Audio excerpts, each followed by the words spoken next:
Hi guys, welcome back to Nyx Reads. Thank you so much for watching. Please feel free to subscribe if you love watching bookish content like I do. Let's talk about all the books that I want to read this fall. I am bringing back my seasonal TBR because I've been getting back into the rhythm of reading more than the first half of the year. I'm really excited about it, and yeah, just put this little list of books together that is a pile of possibilities, and I'm so excited to share it with you.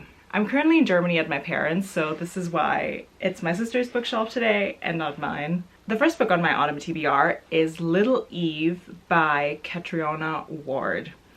I always forget to look up how to pronounce her first name, but that's how you write it. She's one of my favorite authors. She wrote The Last House on Needle Street, Sundial, and Looking Glass Sound, and I loved every single book that I read by her.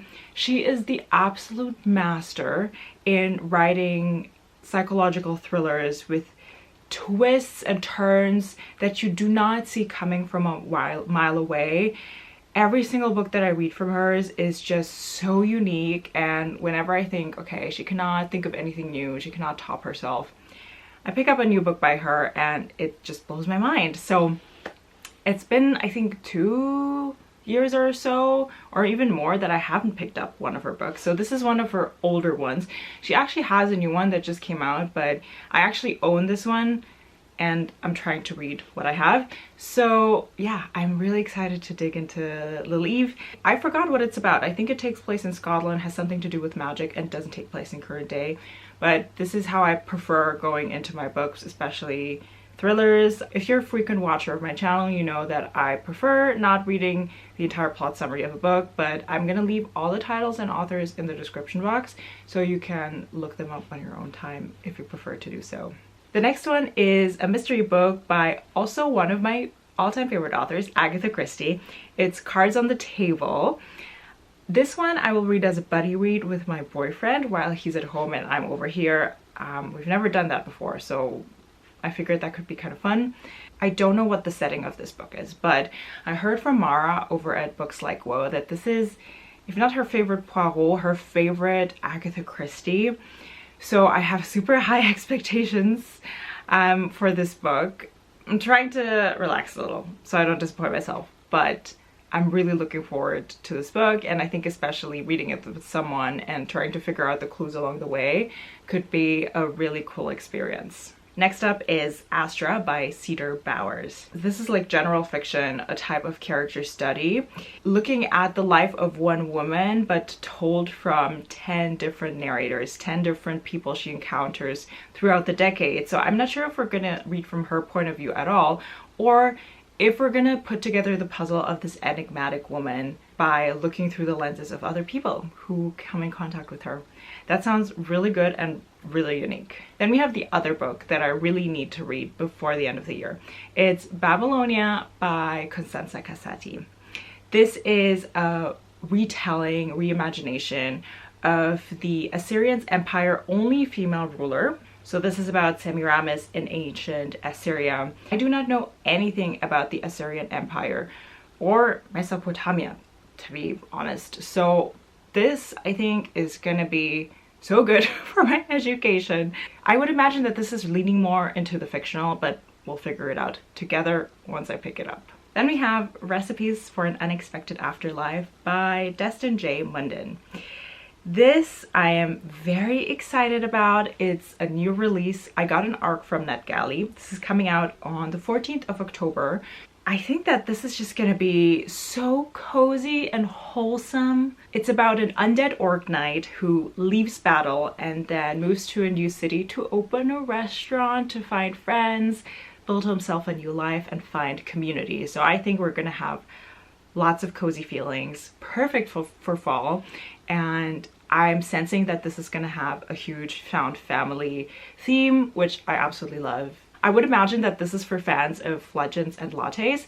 I have read that book, I really enjoyed it, but I just never felt the urge to pick up the other 2 books that the author released because for some reason I don't think the reviews were as great as for Legends and Lattes. So this kind of seems to be in the same vein.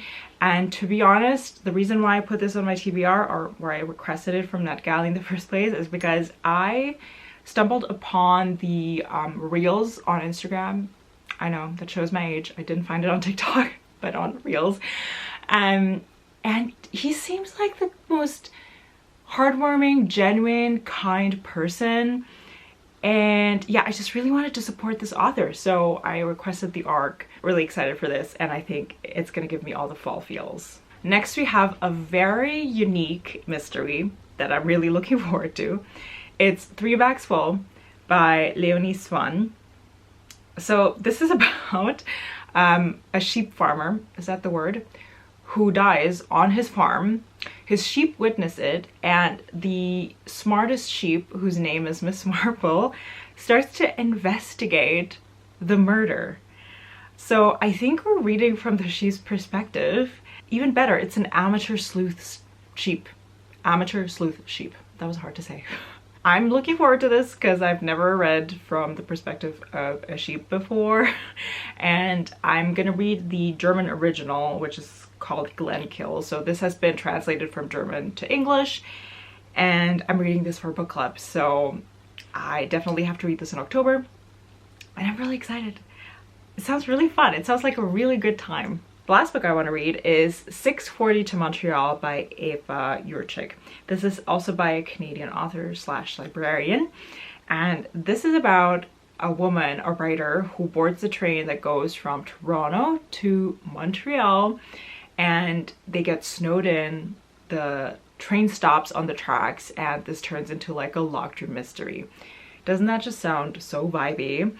I think it's perfect for not just fall but also winter, but I wanted to make sure to read it before it comes out because I also got an ARC of this book. So this comes out on the 28th of October. I have been on this exact train that runs between Montreal and Toronto a few times now. So that's why I felt like, okay, this could be a really cool mystery to read because I'm familiar with the setting. I've been there myself, and I can confirm it's a very long ass train ride because the train does not go very fast. Not comparable to German ICEs or Japanese Shinkansens.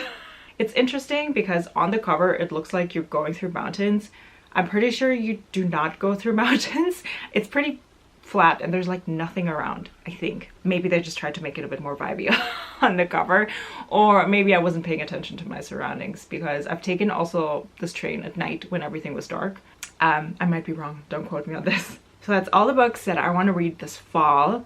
I extensively cut books out of this list. Before I had, I think, 4 more books in there, but I have to be realistic because fall's just not that long. Soon, you know, winter's around the corner. Gotta work on my winter TBR, and November's coming up. I used to participate in Nonfiction November, but Olive from a book Olive is not hosting anymore, so I'm not sure in what kind of capacity all of us will participate in. I mean, everybody can just pick up, I guess, a nonfiction book in November and participate, but we used to get these like prompts, word prompts, which I don't know if somebody's just gonna come up with them, or maybe I'll have to come up with them by myself. I'm really excited to see yeah, how this reading challenge evolves without an actual host. Let me know in the comments what you think Nonfiction November is going to evolve into if you're participating, if you're familiar with this challenge. And if not, let me know what books you're excited to read in the fall or autumn. And if you don't want to leave a comment, or you just want to let me know that you watched until the end of the video, why don't you leave me some fall leaf emojis? Thank you so much for watching. Please give this video a thumbs up if you love watching TBR videos, and subscribe if you want to see more from me. Thank you so much for watching. I'll see you guys next time. Bye.